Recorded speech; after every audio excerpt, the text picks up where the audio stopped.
Oke, Mood banget. Kak Reta, Kak Nikita boleh boleh tahu nggak alasannya mau belajar dan nyiapin diri untuk hamil persalinannya? Kalau Kak Reta kan udah anak kedua nih, tapi masih mau belajar gitu kan. Padahal mungkin kan ada yang kayak udah penuh pengalaman gitu. Kan kita juga gitu kan, maksudnya udah sibuk. Terus abis itu juga mungkin ada beberapa orang yang mikir ya udah lahiran lahiran aja. Tapi kenapa kan kita tuh masih mau belajar? Kareta juga gitu. Aku kayak penasaran, boleh sharing nggak sedikit? Mau Kareta dulu, kali kita dulu. Maaf Mbak. Kalau kalau aku pribadi, karena kan emang di misalnya kehamilan aku yang pertama, aku kan emang nggak belajar apa-apa.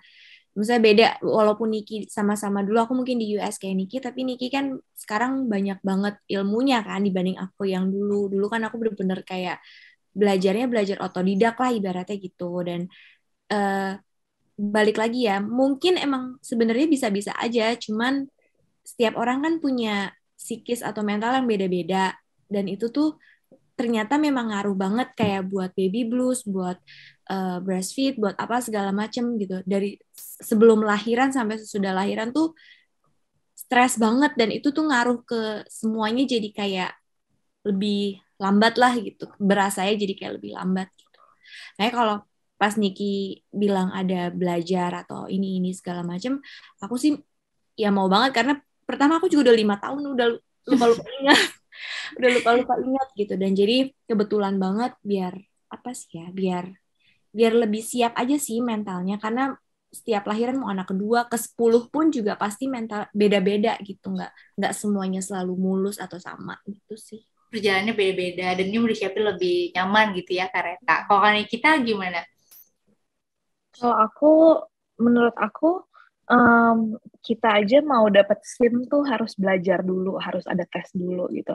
Apalagi kita dapat anugerah, dapat anak gitu. Pas masa kita mau langsung just instan aja kan nggak mungkin gitu. Jadi kita memang harus ada persiapan, harus ada belajar supaya kita tahu apa yang harus kita lakukan gitu. Karena kita membawa suatu suatu nyawa baru gitu loh ke dunia ini gitu kayak kita memang harus ada persiapan karena yang aku rasain dari sebelum aku hamil kan aku memang sudah mempersiapkan banyak hal ya aku sebelum konsep tuh aku udah belajar ini itu sama dokter Ivan bahkan aku sampai insem gitu-gitu dan akhirnya aku dikasih rezeki hamil jadinya badan aku tuh udah bener-bener siap dengan kehamilan gitu dan bukan cuma fisik aku aja cuma mental mental aku juga itu yang membuat yang aku rasain ya aku kuat banget hamilnya gitu dan bahkan nggak ada kayak morning sickness atau apa karena aku merasa badan aku ini udah ready loh conceiving the baby gitu. Wah, Jadi aku keren banget. maunya pas udah lahir punya anak pun juga kayak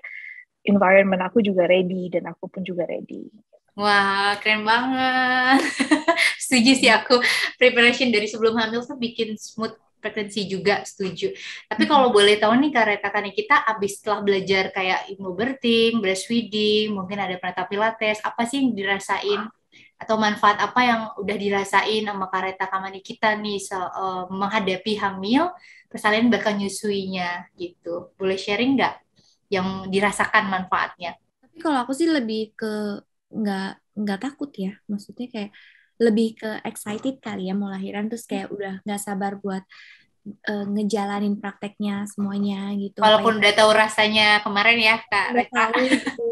Sebenarnya lupa-lupa inget tapi inget banget kalau itu tuh sakit banget gitu sampai detik-detik pas kontraksi tuh udah kayaknya udahlah gue sesar aja deh gitu kayak udah nggak usah nunggu-nunggu bukaan deh kayak gitu karena memang bener-bener sakit banget kan cuman tapi karena hypnobirthing juga atau apa itu bener-bener bikin sadar aja sih kalau semuanya harus tenang. Oke, thank you Kak Reta. Kalau di kita gimana? Kalau yang aku rasain banget sih karena hypnobirthing itu kan pasangan kan yang belajar aku sama suami gitu. Terus itu benar-benar ngerubah mindset laki-laki banget sih. Kayak awalnya laki-laki tuh pasti berpikir kalau pregnancy is one job gitu, it's a Iya, woman's job. betul banget. Cuma kalau Setuju. kalau setelah hypnobirthing tuh laki-laki tuh tahu kalau ternyata pregnancy itu a team job gitu loh, partner gitu. Jadi dia juga nggak bisa cuma kayak that's your baby, that's your body. Nggak, cuma ternyata that's our baby walaupun in your body gitu. Cuma ternyata dia mendengarkan dan memperhatikan bapaknya juga gitu. Mendengarkan juga gitu. Jadi kayak membuka wawasan kita sebagai pasangan kalau it's a team job gitu. Wow, keren banget. Aku ngeliat soalnya Kak Rasel sama Kak Idra tuh memang hands on banget sama istrinya, sama janinnya tuh kelihatan banget apa yang dirasain ayah. Walaupun misalnya kadang-kadang kan ada pasangan yang ini kelas apa sih, terus kenapa sih aku harus belajar, mungkin awalnya gitu. Tapi sampai berubah tadi, kalau Kareta tadi kita lihat dari sisi suami sendiri, apa nih yang mereka rasakan, yang mereka berubah atau manfaat yang mereka rasakan setelah kelas. Boleh sharing nggak Kareta kali kita? Soalnya waktu itu Kak Rasel juga sampai nelpon, HB-nya rendah gitu. Aku lihat Kak Indra juga selalu bawa happy kan kita kemana-mana gitu. Boleh tahu nggak sih? Karena dia perhatiannya tuh bukan yang lebih kayak perhatian yang cheesy gitu loh, tapi lebih kayak concern sama knowledge-nya juga jadi lebih dia ngelakuin itu karena dia tahu apa resikonya tuh gimana dan dia harus apa, dan dia jadi lebih apa ya, nggak clueless gitu kalau misalkan kita punggungnya sakit tuh bukan yang kayak ih manja banget sih nih orang gitu, bukan karena kayak gitu, tapi dia tahu kalau emang ada beberapa faktor yang bikin jadi begini, mood swing atau apapun itu segala macam, jadi lebih appreciate kita sebagai istri gitu, kayak hamil tuh nggak semudah itu loh gitu, nggak cuman mengandung terus melahirkan udah punya anak besarin, nggak kayak gitu, tapi prosesnya itu yang dia juga harus syukurin, karena dimana kalau bayi sehat, istri sehat itu semuanya jauh lebih smooth gitu. Wih, kalau Kak Indra gimana nih kali kita? Aku ngeliat perubahannya banget sih waktu kita pertama kali hypnobirthing. Bener-bener kata-kata dari your body, your baby itu menjadi our baby, our body gitu. Wow. Terus jadi dia kayak kayak sering ngomong sama babynya gitu-gitu. Terus kayak bener-bener apapun decision yang kita buat itu kita tanya juga sama bayinya di dalam gitu, kayak mau lahiran di LA kah atau di Jakarta, oke waktu itu contohnya gitu, atau setuju kah namanya ini, panggilannya ini gitu. Kita bener-bener kayak ajak dia involve ke every decision yang kita buat gitu. Wah, keren banget. Terakhir ya, sebelum ditutup boleh tahu nggak apa sih alasan Kareta kan nih, kita tuh juga mau memperjuangkan persalinan, mungkin pervaginam dulu gitu kan, ketika ada indikasi medis baru harus tindakan. Karena mungkin kita kan punya pilihan sebenarnya untuk memilih, tapi apa sih alasan Kareta kan nih kita mau memilih persalinan tersebut yang mungkin bisa aja kan secara privilege bisa dengan mudahnya lah kita memutuskan apa gitu. Tapi boleh nggak alasan terkuat Kareta Kani kita mau untuk berjuang melahirkan pervaginam dulu sampai nanti misalnya ada indikasi medis barulah tindakan seksio. Mungkin supaya teman-teman tuh yang nonton juga kayak aduh aku takut bamil gitu ya, ada rasa itunya, ada rasa nggak pede, cuma mungkin dari sharing Kareta Kanita jadi mereka juga lebih percaya diri dan yakin apapun keputusan mereka gitu nanti. Boleh sharing sedikit nggak? Kalau aku sih pertama untuk kesehatan kitanya, untuk recover-nya, dan juga kayak apa ya, itu kan semua jalan Tuhan ya. Maksudnya dari zaman dulu juga mungkin belum ada operasi-operasi, tapi perempuan bisa aja lahir gitu. Ya memang itu endure yang udah Tuhan kasih.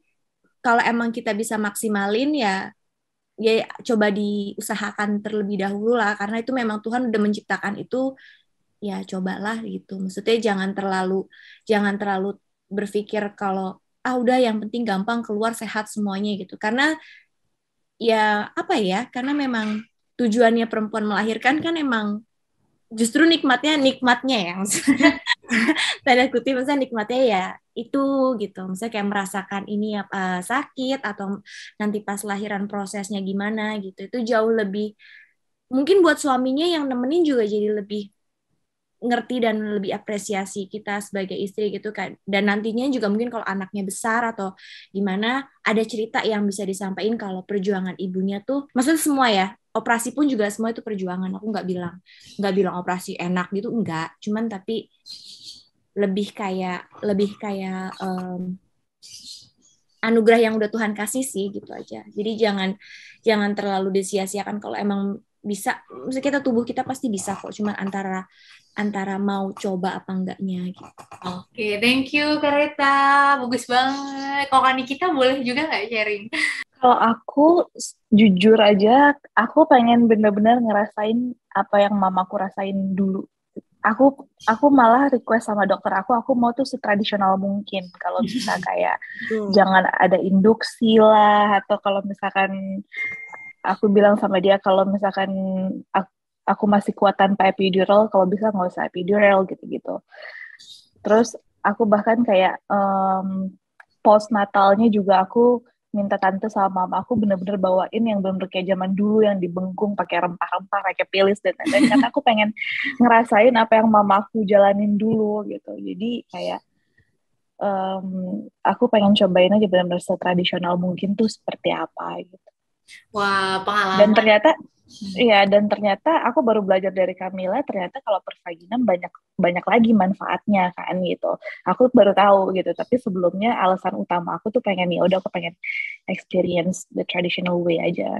Wow, keren banget. Bener sih Kak Nikita Kareta, karena pengalaman dari figur tuh biasanya masuk ke subconscious mind, termasuk mamah tadi ya.